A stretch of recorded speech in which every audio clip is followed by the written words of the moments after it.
할 수 있거든이 무슨 말이냐? 믿는 자에게는 능치 못할 일이 없다. 누구나 좋아하는 성경 구절이고, 자기를 격려하든가 또는 자기의 체면을 하는데 사용을 하든가, 좌우간 예수를 한두 번 믿고 교회를 1, 2년 다닌 사람들에게 있어서는 허감이 되는 말씀이 아닐 수가 없습니다. 왜 그럴까요? 참 세상에는 불가능한 일이 많기 때문에 그렇습니다. 이해할 수 없고 납득할 수 없는 그런 일들이 많기 때문에 그런 것이죠. 막상 학교를 졸업하고 현실에 몸을 던져보니 내가 생각했던 것과는 전혀 다른, 책에서만 봤던 세상이 몸으로 부딪히는 세상과는 너무나 괴리가 있기 때문에 이런 말씀이 더 마음에 와닿지 않는가 싶습니다. 평생 하나님 안에서 불가능한 없다는 신념으로 살아온 사람이 있었습니다. 어머니가 자신을 낳기 2년 전에 요셉과 같은 아들을 낳았으면 좋겠다고 어머님이 기도하셨다는 소식을 자기가 출생 이후에 들었습니다. 하지만 어머니의 기도와는 딴판의 아이가 태어나죠. 초등학교에 입학하기 무섭게 댄스 가수 박남정 소방차의 춤에 푹 빠져서 초등학생이 이제 공부를 시작해야 될 아이가 그런 연예인의 댄스에 현혹되어 있는 삶을 살고, 평생 꿈이 뭐냐 물어봤더니 댄서가 되는 게 꿈이다, 그렇게 고백을 하는 아이가 태어났습니다.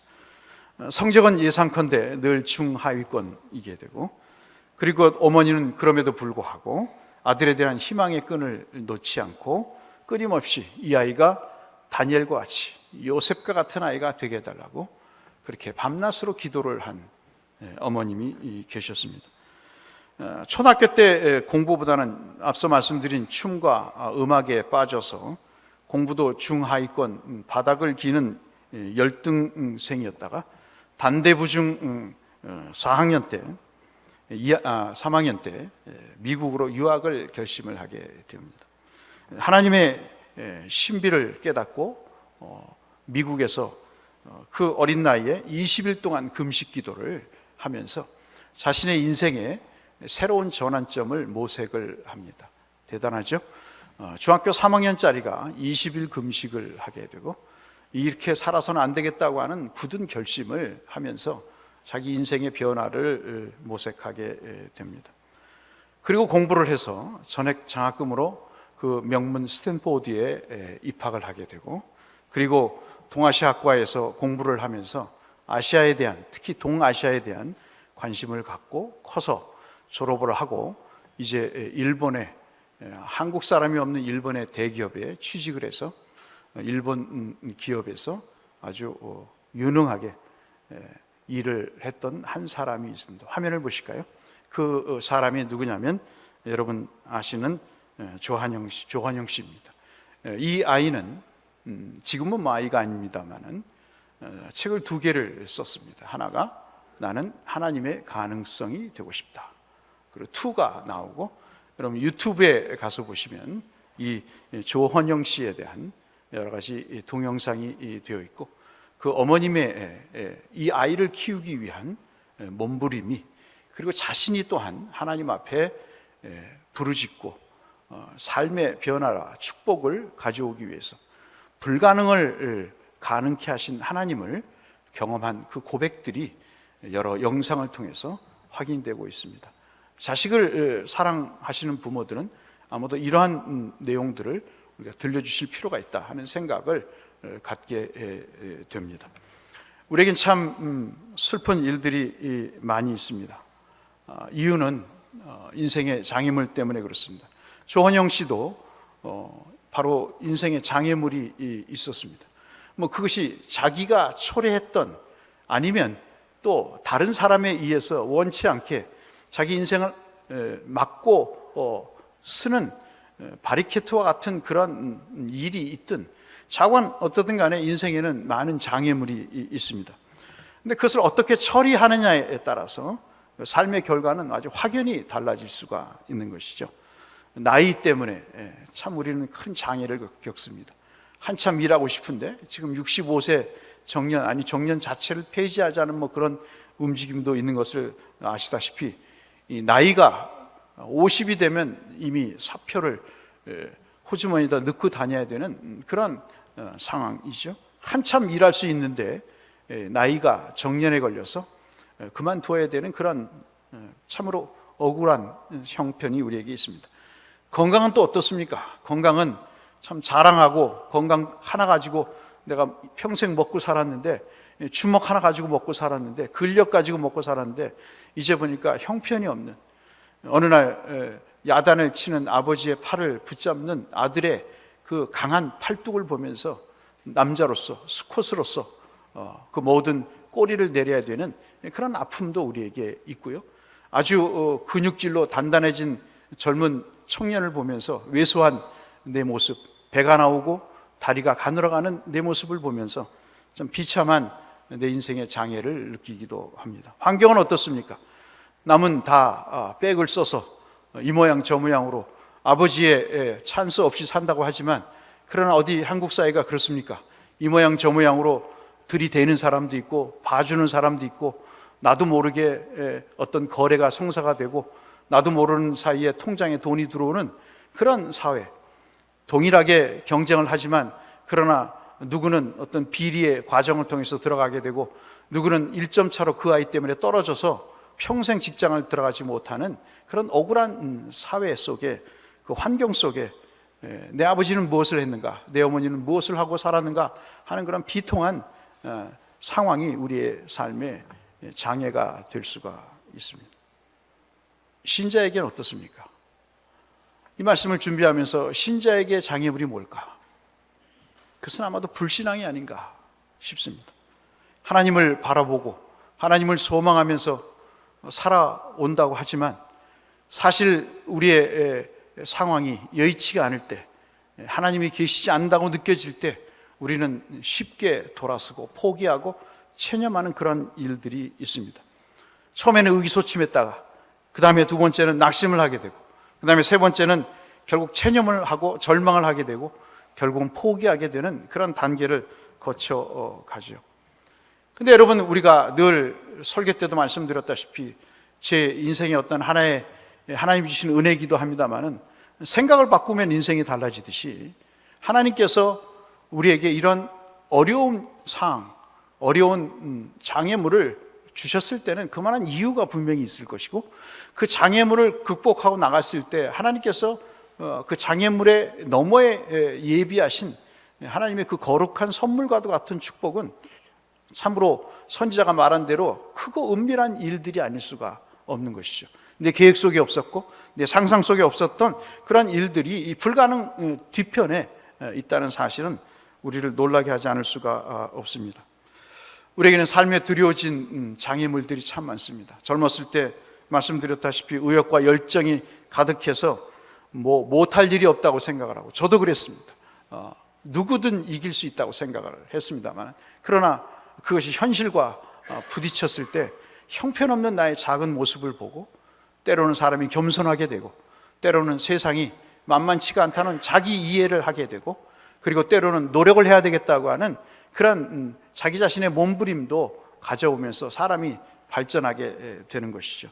늙고 노쇠지면서 환경이 열악해지면서 위축되고 절망 가운데 이르게 되지만, 그러나 그것이 우리에게는 새로운 기회가 된다는 사실도 우리는 많은 시간을 통해서 경험하게 됩니다. 그래서 기에르케고 같은 철학자, 신학자는 이 절망이 인생 최고의 질병이다 하는 말을 할 정도로, 절망 자체가 사실 우리에게 있어서는 인간을 죽음에 이르게 하는 하나의 질병과도 같은 그런 일들이라고 볼 수 있겠습니다. 가슴 아프죠? 참 웃지 못하게 만듭니다. 저도 지금까지 이 나이 먹도록 살아오면서 실패라고 하는 것을 여러 번 경험하면서 다시 딛고 일어서는 그러한 과정을 통해서 하나님을 다시 생각하게 되고 인생을 다시 바라보게 되는 중요한 교훈을 얻게 되는 그런 계기를 여러 번 경험을 하면서 이 자리까지 오게 됐고, 여러분도 마찬가지라고 생각이 됩니다. 이렇게 참 불가능 때문에 가슴 아프고 슬플 때 참 우리가 탄식하게 되죠. 아, 우리 집안은 왜 이럴까? 정말 내가 속한 이 조직은 왜 그럴까? 왜 나에게만 이런 어려움이 있을까? 왜 세상에 이렇게 불가능한 일들 투성일까? 참 부모를 원망하고 옆에 사람을 원망하고, 그리고 심지어는 하나님까지 원망하면서 에이, 내 도저히 못하겠다, 그만하겠다 하는 그런 생각까지도 갖게 되게 됩니다. 마음은 굴뚝 같지만 도저히 이룰 수 없는, 정말 아무리 생각하고 10번 100번 양보해서 믿어보겠다고 하지만 믿을 수 없는 일들이 성경에도 수두룩하게 있는데, 도대체 그때마다 더 믿으라고 하는 그 강요 아닌 강요가 사실 교회 생활하기가 더 힘들어지고 더 어려워지는 경우입니다. 오히려 더 부모가 오히려 자신을 위해서 기도하는, 난 대학 갈 능력이 없고 나는 사업에 성공할 능력이 없는데 부모가 새벽마다 기도하는 그 모습이 더 싫어 보이는, 내가 너를 위해서 기도하고 있다는 그 말 자체가 부담이 되고, 내가 당신을 위해서 구역장과 목사가 그리고 기관의 장이 기도하고 싶다는 그 말 자체가 부담스럽고 그 말 듣기 싫어서 교회 나오고 싶지 않은 그런 일들이 참으로 우리를 더 아프게 하고 우리의 불가능에 대해서 더 우리를 의기소침하게 만드는 일이 아닐까 싶습니다. 이 모든 것이 성도에게 드리워진 불가능의 내용들이겠죠. 아브라함의 부부가 그랬습니다. 두 가지의 약속을 아시다시피 받죠. 하나는 많은 자손입니다. 늘 우리가 이 말씀을 상고하지만 창세기 11장 30절에 이미 사라가 사례였을 때, 한 가정의 어머니였을 때 이 여인은 불임 여성이었습니다. 원래부터는 아이를 낳지 못하는 여성이었습니다. 그것이 어떤 유전적인 요인이었든 어떤 사회적인 환경적인 요인이었든 좌우간 그 여인은 아이를 낳지 못하는 여인이었습니다. 나이가 65세입니다. 아브라함은 75세, 와이프보다 10년 많은 나이에 갈대아 우르에서 부름을 받았습니다. 그 불임 부부에게 많은 자손을 주겠다고 하시면서 땅에 티끌처럼 주겠다, 땅에 이 흙과 같은 그 수를 너희가 셀 수 있겠느냐 하면서 그렇게 많은 자손을 주겠다고 놀려대듯 이야기를 합니다. 하늘의 별처럼 주겠다. 하늘의 별을 어떻게 세요? 은하계만 하더라도 수백억 개의 별이 있는데 그 많은 별들도 셀 수 없는 또 다른 은하계가 우리에게 수백억만 년을 가서 하나 발견할까 말까 하는 그러한 수많은 천체들과 같은 수만큼 자녀를 주겠다고 하는 말이 새빨간 거짓말처럼 느껴집니다. 마치 기도만 하면 다 된다고 하는 목사의 이 말이 정말 새빨간 거짓말과 같이 여겨져서, 기도는 기도할 사람이나 하고 예배는 예배 드릴 사람이나 드리고 나는 뭐 거기에 대해서 관심이 없다는 사람들이 다수로 존재하는 현실인 것처럼 말이죠. 바다의 모래는 어떻습니까? 바다의 모래처럼 주겠다고 그럽니다. 여러분 창세기 13장 16절에 땅의 티끌처럼, 15장 5절, 22장 17절에 하늘의 별처럼, 그리고 22장 17절에 마지막으로 바다의 모래처럼 불임 부부에게 자식을 주겠다고 이야기를 합니다. 여기 계신 분들 중에도 아이를 못 낳아서 또는 아들을 못 낳아서 쫓겨나 보시기도 하고, 애를 못 낳은 것 때문에 시부모에게 구박을 받는 이런 어처구니 없는 상황들을 우리가 지내왔지 않습니까? 또 그러한 구박을 받으면서도 며느리를 보면 또 그 며느리에게 아이를 못 낳는다고, 아이를 하나만 낳는다고 또 구박을 하는 그런 또 현실도 우리가 부딪히는 상황입니다. 자손이 그게 뭐 이렇게 중요한지 그때나 지금은 그랬습니다. 평생 소원이 예수 믿는 것도, 돈을 많이 버는 것도, 권력을 얻는 것도 중요하지 않고 나에게 있어서는 그저 자식 하나 낳았으면 좋겠다고 하는 그런 소망이 아브라함 부부에게 있었습니다. 왜 그랬을까요? 불임이라고 하는 불가능이 자식 하나 얻고자 하는 간절한 마음으로 변했던 것이죠. 갈대아 우르에서 우상을 만들고 팔면서 떼부자가 된 그 사람이 뭐가 아쉬워서 척박한 가나안 땅으로 그 75세 인생의 황혼기에 아멘 하면서 그 부름에 응했겠습니까? 그가 듣도 보지 못했던 하나님을 어떻게 알게 되고 강권적으로 나도 모르게 이끌려가는, 정말 마치 체면이 걸린 것처럼 이끌어가는 그런 상황 속에서 아브라함은 자식에 대한 약속을 받게 되면서 인생의 새로운 꿈을 설계하지만 그 약속은 빈 공약과 같이 현실 불가능한 약속인 것이죠. 땅은 어떻습니까? 두 번째 약속은 땅인데, 이 사람은 갈대아 우르 자기 땅 외에는 땅이 없었던 사람이었습니다. 가나안은 이미 10족속들이 있었던 상황이었고 그 어떤 하나도 손바닥만한 땅도 없었기에, 여러분 와이프가 죽었을 때 막벨라 굴을 은 400세켈에 비싼 돈을 주고 살 정도로 그렇게 땅 한 평 없었던 사람입니다. 한국 사람들처럼 땅 좋아하는 민족이 없죠. 땅 하면서 떵떵거리며 살지 않습니까? 그러한 일들 속에서 아브라함도 땅의 약속을 받지만 이 약속을 받을 때만 하더라도 세상에 손가락 하나 얹어놓을 땅도 없었던 상황이죠. 24년을 기다렸습니다. 땅은 고사하고 24년을 기다렸습니다.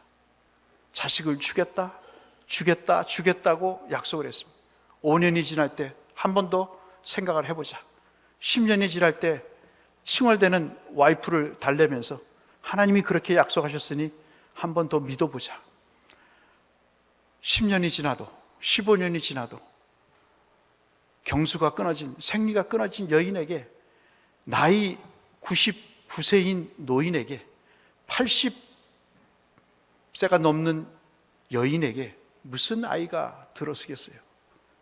포기를 하고 하갈이라는 첩을 통해서 이스마엘을 낳게 되지 않습니까? 무슨 자식입니까? 내 인생에 무슨 즐거움이 있습니까? 이제는 내 스아에서 기른 에벤에셀이 내 후계자가 되겠습니다 하고, 여러분 아시는 대로 16장 3절 16절에 이스마엘을 낳게 되지 않습니까? 15장 2절에도 몸종이 후계자가 되겠다고 이야기를 할 때도 주님이 콧방귀를 끼시면서 그 아이가 후계자가 아니고 그 종도 너희 후계자가 아니고 반드시 너에게 아들을 낳을 것이다. 여러분 오늘 본문을 보실까요? 한번 보시면 10절 말씀을 보시면 잘 아시는 말씀이죠. 마지막 99세 때 나타납니다. 와이프 나이 89세 때 나타나서 하신다는 말씀이 10절에 내년 이맘때 몇 세가 되죠? 100세가 되는 나이에. 우리가 그렇지 않습니까? 주시려면 젊었을 때 주지. 이게 손주인지 증손주인지 고손주인지 알지 못하는 아이, 그 아이를 키워봤자 얼마나 키우겠냐 말씀이죠. 내년 이맘때쯤 반드시 내게로 돌아오리니 라고 이야기를 합니다. 야속하리만큼 주님이 이번에도 자식의 선물은 주지 않습니다. 내가 지금 39일째 기도하거든요. 내가 지금 어떤 기도 제목을 가지고 작정하고 39일째 기도를 합니다. 하나님, 내가 지금 39일째 기도를 하는데 내 자식은, 내 사업은, 내 가정은 뭐 바뀔 기미가 전혀 없어요. 나보고 기도하란 얘기입니까? 말란 얘기입니까? 40일 기도를 했는데도 변화가 없어요. 우리 교인들 가운데서도 제가 처음 부임했을 때, 목사님 내가 기도해 봤어요. 내가 하나님 앞에 부르짖어 봤어요. 하나님이요? 응답이요? 하나님 진짜 계십니까? 목사님 진짜 하나님 믿어요? 그렇게 말씀하시더라고요. 기도해봤자 아무 소용없어요. 그거는 다 교회에서 하는 이야기, 신앙 잘 생활하라고 주는 얘기지, 자기 실력으로 되는 거지, 백으로 되는 거지, 자기 능력으로 되는 거지, 천만의 말씀. 무슨 기도로 뭐가 이루어집니까? 내가 아파서 그 아픔을 치료해달라고 기도했는데 하나님이 시큰둥 하시더라고요. 듣는 동 마는 동 하시더라고요. 아니, 듣지도 않는 것 같으시더라고요. 괜히 내가 시간 낭비하고 밥도 안 먹고 굶어가면서 새벽에 단잠 깨워서 기도를 해봤더니 다 헛수고더라고요. 여러분 그런 경험 있으시잖아요.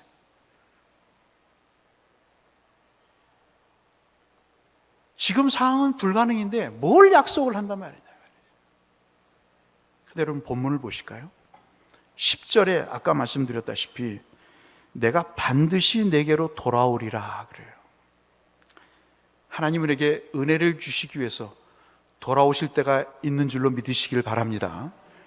여러분 그 말씀을 하시고 또 14절 말씀 보실까요? 이 짤박한 한 토막의 말씀에 앞뒤로 뭐를 반복하시냐면 14절 같이 읽겠습니다. 시작. 여호와께 능하지 못한 일이 있겠느냐. 기한이 이를 때 내가 내게로 돌아오리니 사라에게 아들이 있으리라. 아멘. 표현은 다르지만 반드시 내게로 돌아올 것이다. 이맘때쯤에 한 해가 지난 다음에 14절에서는 내가 돌아올 것이다. 기한이 이를 때 내게로 돌아와서 이번에는 아브라함에게 이야기하지 않고 누구를 빗대어 이야기를 하냐면 사라에게 이야기를 합니다. 10절에도 14절에도 아브라함과 지금 얘기를 하고 있지만 사라에게 초점을 맞춰서 이야기를 하는 거죠. 가장 불가능한 현실을 직감하고 있는, 정말 기도해도 안 되고 예수 믿어도 안 된다고 하는 그 심령 속에 아브라함보다도 그래도 여인, 부인 사라가 더 절박하지 않겠어요? 웃는 것도 사라가 먼저 웃었어요. 여러분 제가 이 말씀을 정말 분명하게 말씀드릴 수 있는 것이, 제가 부목사 때 10몇 년을 아이를 못 가졌는데 신방 가서 이 말씀을 전하고, 당신들 하나님의 돌아오심을 믿어야 된다. 네? 하나님의 돌아오심을 믿어야 된다. 당신들에게 은혜 베푸시기 위해서, 자녀를 주시기 위해서 돌아오시는 하나님을 믿어야 되니, 그 믿음의 자리에서 떠나지 않고 하나님이 찾기 힘들 정도로 어디 가서 구석에 박혀서 하나님이 찾지 못하도록 숨어 있거나 도망가지 말고 하나님이 찾아온다고 하는 그때 그 장소에 있어 달라고 호소를 했어요. 호소를. 그게 뭘까? 그게 기도다라고 얘기를 했다고요. 생전 작정 기도가 뭔지도 모르고 집사가 된 사람, 금식이라고는 한 번도 해보지 못한 그들에게 자식을 위해서 한번 해보라고, 예? 자식을 위해서 한번 해보라고, 하나님 앞에 눈 감고 체념하고 절망하지 말고 하나님 앞에 한번 마음의 작정을 가지고 기도해보라고. 하나님은 돌아오실 테니 기도해보라고. 저도 거짓말 같은 이야기를 했습니다. 마음에는, 그러면 목사가 책임져야 되나? 그렇잖아요? 기도하면 들은다고 자신 있게 얘기했는데, 그러면 애가 없으면 어떻게 해야 됩니까? 이명애 집사님, 어떻게 해야 됩니까? 예? 어떻게 해야 돼요? 내가 책임져야 되잖아요. 그렇죠? 내가 산부인과 의사도 아니고. 예? 그러니 저는 어떻게 하겠습니까? 겁이 덜컥 난 거죠. 무슨 겁이 났겠습니까? 약속은 해놓고 왔는데 애가 들어서지 않으면, 교회 안 나오면 내 탓이라고 얘기하고 교회 안 나오면 어떡하니까? 하나님, 정말 한 번만 봐달라고 기도했지 않겠습니까? 저도 기도하고, 저희 집사람도 기도하고, 그 부부도 기도하고, 그 구역 식구들이 다 기도를 했습니다. 귀찮게 구역장에게 자꾸 얘기를 해서 기도하라고 그러고, 모일 때마다, 금요 철회 때마다 기도하자고 그러고, 세상에 구박을 받으면서도, 목사님한테 구박을 받으면서도 실명을 거론하면서 그들의 가정에 복덩이 같은 선물이 있게 해달라고 1,300명 교인들에게 기도하라고 외쳤습니다. 하나님이 그 기도를 들으셨을까요? 안 들으셨을까요? 아이를 낳아서 지금 두 아이가 있습니다. 아이를 낳더니 교회를 안 나오더라고요. 사랑하는 성도 여러분, 가슴 아플 일이 있어요. 그런데 그렇게 한번 믿고 나서 하나님이 돌아오게 하시는 하나님의 돌아옴의 때가 그들에게 느껴질 때 그들은 다시 돌아오게 돼 있다는 신념을 갖고 있습니다. 우리가 불가능하게 여겨졌던 그 시기, 우리가 불가능이라고 단정했던 그 상황 속에 누가 돌아오십니까? 하나님이 돌아오십니다. 이 말씀을 10절에도 14절에도 두 번 반복을 하면서 이 사실이 분명함을 이야기를 하고 있습니다. 여러분 생각해 보십시오. 어리고 젊었을 때 현재의 모습을 상상하셨어요? 어렸을 때 내가 율생리에서 태어나서, 내가 초원지에서 태어나서 내가 이곳에서 이렇게 지금 살려고 계획하시고 여러분 태어나셨냐고요? 내가 어렸을 때 지금의 현재의 모습을 바라보면서 사신 분이 이 중에도 몇 분이나 되시겠습니까? 여러분? 우리의 진정한 장애는 뭘까요? 우리의 진정한 장애는 나이가 될 수도 있습니다. 건강이 될 수도 있어요. 그리고 열악한 환경이 될 수도 있습니다. 그러나 성덕에 있어서 진정한 장애물이 뭘까요? 그것은 하나님을 바라보지 않는 것입니다. 하나님을 바라보지 않는 거예요. 저도 그렇고 여러분도 그렇고 솔직히 딱 까놓고 얘기해서 우리가 불가능이라고 여겼을 때 우리에게 있어서 가장 큰 장애는 나이가 많이 들어서도 아니고 몸이 병들어서도 아니고 우리 엄마가 바보같이 뒤를 봐주지 못하는 무능한 부모이기 때문이도 아니고 우리의 진짜 장애는 20년, 30년을 믿어도 하나님을 진실하게 그 하나님을 바라보지 못하는 고자와 같은 불신앙이, 껍데기만 있는 그 불신앙이 우리에게 있어서는 장애가 될 수 있다. 그러니 무슨 기적이 일어나겠어요? 무슨 애들이 돌아오겠어요? 여러분, 조원영 씨 얘기를 했지만 이 아이가 태어나기 전부터 단대 부중에 다니고 이 아이가 사망 때까지 바닥을 기는 아이일 것입니다. 이 아이가 박남정의 댄스를 좋아하고 소방차의 댄스와 노래를 좋아해서 심취해서 장래의 목적이 댄서가 꿈입니다라고 기도를 했겠습니까, 여러분? 누구나 자기 자식은 귀여운 거죠. 이 아이를 위해서 다니엘처럼 되게 해달라고, 이 아이를 통해서 하나님의 가능성이 되게 해달라고, 이 아이를 통해서 하나님은 못하실 일이 없는 분이다라고 세상 사람들이 알게 해달라고 하나님 아버지 이 아이를 요셉같이 다니엘같이 세워주십시오. 한간에서는 이 책에 대한 논평을 할 때 무슨 출세지향주의적인 신앙의 옷을 입은 변형된 출세지향적인 내용이라고 비평하는 사람도 있습니다마는 천만의 말씀. 장애가 있을 때, 내가 내 능력으로 할 수 없을 때 자식을 향한 부모의 기도가 있었다고요. 성도가 괴롭고 힘들 때 서로를 위해서 기도해주고 그 장애만 보지 말고 그 장애를 능히 치울 수 있는 하나님을 보라고 기도하고 권면하고 위로하는 성도들이 계셨다고요. 히브리서 11장 11절에서 12절 말씀, 믿음의 장애 아시죠?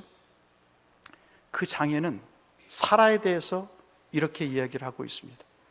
여러분 한번 시간이 갔지만 성경을 한번 찾아보실까요? 히브리서 11장 한번 찾아보세요. 성경이 없는 분들을 위해서 방송실 한번 히브리서 11장 11절에서 12절을 한번 보여주시죠.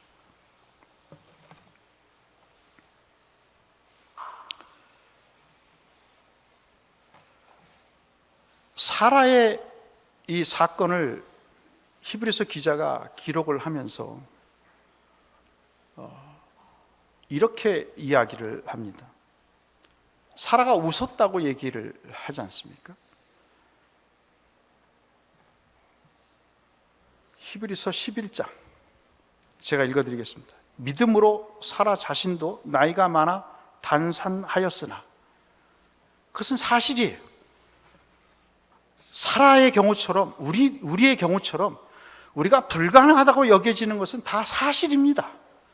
사라의 불가능이 단산이듯이 우리가 우리 자신을 어쩔 수 없이 정말 괴로워하고 힘들어하는 그 현실이 맞습니다. 잉태할 수 없는 그런 상황인데 잉태할 수 있는 힘을 얻었다 그랬습니다. 단산을 하는 것이 현실이에요. 그러나 그 단산이 현실이지만 현실이라고 하는 단산의 불가능을 바꿔서 잉태할 수 있는 힘을 얻는 것은 사라가 아니라 하나님이 하시는 거라고요.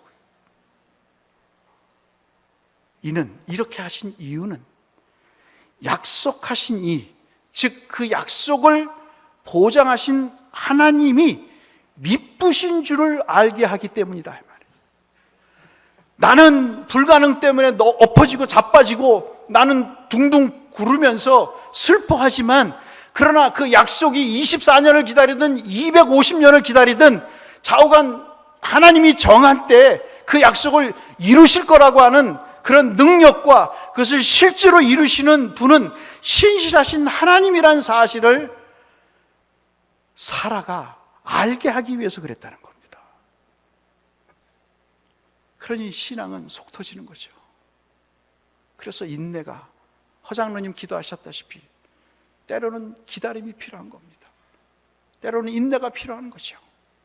때로는 불가능이라는 장애를 통해서 믿음이 없는 내가 믿음이 생기게 되는 그러한 일들인 겁니다. 주님은 사라의 이 믿음을 완전히 히브리서에서는 바꿔서 얘기했습니다. 얘는 분명히 웃었다고 창세기 18장에서 비웃었다고 쓴웃음을 졌다고 이야기하는 불신앙을 보도하고 있는데 히브리서 11장에서는 이 여인이 믿음이 있는 여인처럼 이야기하고 있다고요. 왜 그럴까요? 성경의 기록자가 달라서 그렇겠습니까? 그렇지 않죠. 우리를 고쳐 쓰시겠다고 하시는 것입니다. 우리를 고쳐 쓰시겠다고 하시는 거예요. 쉽게 말씀드리면 옛날에는 못 믿었어요. 근데 내가 권사가 되고 장로가 됐더니 믿게 되는 거예요. 옛날엔 기도라고는 생면부지의 사람이 이제는 장애를 만나서 기도의 응답을 받은 사람들을 보면서 말씀을 보면서 확신을 가지면서 이제는 기도하는 사람이 됐다고요. 그렇게 고쳐 쓰시는 하나님, 그 과정에 누구를 알게 하십니까? 하나님은 신실하신 분이다. 그 약속을 성취하시는 분은 너도 아니고 네 남편도 아닌, 돈도 아니고 힘도 아닌, 건강도 아닌, 환경도 아닌 하나님이라. 그리고 그것을 믿는 자에게는 하나님이 반드시 그에 상응한 복을 주신다고 하는, 그것을 네가 믿었으면 좋겠다고 하는, 창세기 18장과 히브리서 11장은 전혀 다른 두 종류의 사라를 이야기하는 것은 하나님은 불가능 가운데 불가능에 절망했던 그를 고쳐 쓰셔서 다시 희망의 믿음의 사람으로 바꾸시겠다고 하는 의지를 그렇게 표명하고 있는 것이죠.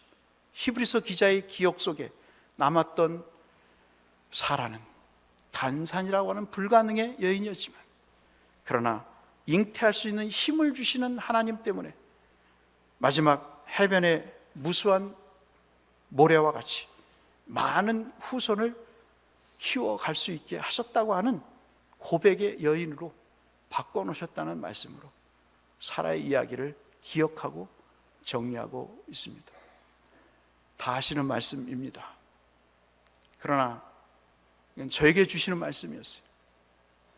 저도 제 인생에 최근에 불가능에 대한 제 믿음을 시험하시는 하나님의 역사가 있으셨습니다. 그 불가능을 지금도 안고 있습니다. 그리고 내 힘으로는 할 수 없는 것입니다.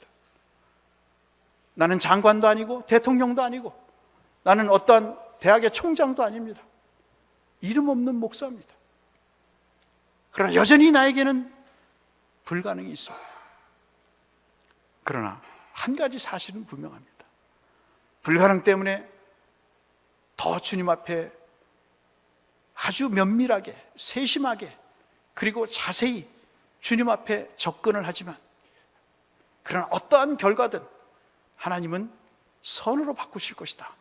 선을 이루어서 주실 것이라고 하는 그런 확신이 있기 때문에 지금의 불가능은 결코 저를 절망하지 않게 만듭니다. 사랑하는 성도 여러분, 여러분에게도 불가능이 있으십니까? 불가능이라고 하는 장애가 있으십니까? 주변에 계시지 마십시오. 하나님의 은혜의 중심에 들어오셔서 하나님을 만나십시오. 지금이라도 늦지 않았습니다. 하나님은 여러분에게 돌아오실 것입니다. 왜 하나님이 우리를 못 찾으시겠습니까마는 우스갯소리죠. 그러나 여러분, 교회 주위를 빙빙 돌고 은혜의 자리를 중심에 오지 않고 그저 손님처럼 왔다 갔다 하는 그런 삶을 청산하시고 하나님의 은혜의 중심에 들어오십시오. 그리고 그때 하나님이 돌아오실 때 그 하나님이 가져오시는 선물을 경험하십시오. 그것이 바로 오늘 우리가 살아가는 이유가 되고 하나님을 믿는 또 하나의 이유가 됩니다. 그래야 세상 사람들에게 내가 30년 대곡교에서 장로로 권사로 집사로 살았더니 하나님 이렇게 복을 주셨다고 믿음의 통장을 좀 내보일 수 있지 않겠습니까?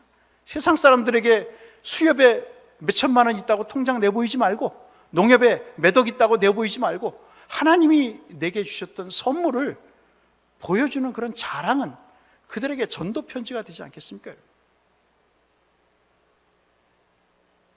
초원지리 가는데 떡집이 있습니다. 장사가 잘 안 됩니다. 옛날에 예수를 믿으셨답니다. 기도하기는 떡을 팔지만 생명의 떡을 먹으셨으면 좋겠다 하는 기도를 하고 있습니다. 사랑하는 성도 여러분, 불가능은 누구에게나 있지만 그 불가능을 가능케 하시는, 그래서 나는 하나님의 가능성이 되고 싶다 하는 고백을 할 수 있게 되시기를 주님의 이름으로 축원합니다.